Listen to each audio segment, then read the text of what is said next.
Arestado ang isang babaeng nagpakilala umanong paralegal pero nabistong namera lamang pala sa isang Pinoy abroad. Ang biktima nagpapatulong lang sana noon na makapagsampa ng demanda laban sa unang nang scam sa kanya. Narito ang eksklusibo kong pagtutok. Naglakad na sa hallway ang mga pulis palapit sa suspect nang maiabot na ang marked money. Binibidyoan ka namin, ha? Ano to, ma'am? Pero nagpapakilala pa lang ang mga pulis, nag-iba na ang timpla ng suspect. Teka lang. Mami, anak ko kung dalawa ngayon. Ano to? Lalong uminit ang mga tagpo ng pusasa na siya ng policewoman. Nang ibabaw ang tinig ng suspect sa hallway ng Manila City Hall.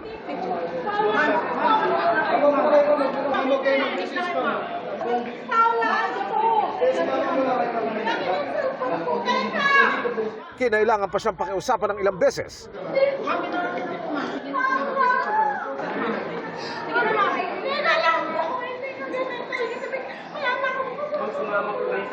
Bago tuluyang nabitbit ng mga pulis. Inaresto sa pamamagitan ng entrapment operation ang babaeng ito ng mga operatiba ng PNP Anti-Cybercrime Group matapos umanong magpakilala bilang paralegal at perahan ang isang kababayan nating migrant worker na naghahanap ng magpoproseso ng demanda laban sa isa pang scammer na tumangay ng pera niya. So nakakita siya ng isang page na tumutulong sa mga victims ng mga online scam.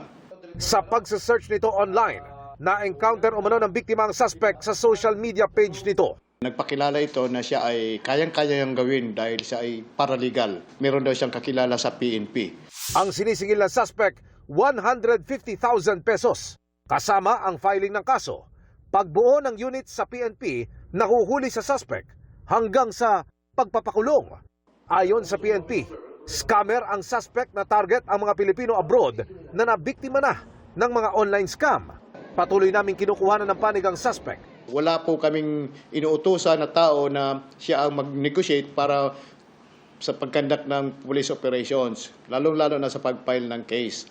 Payo sa mga biktima ng online scam para hindi muli maging biktima. They can directly proceed to our office and we can entertain their complaints, then initiate police actions up to the filing of case. Para sa GMA Integrated News, Emil Sumangil, Nakatutok, 24 Oras.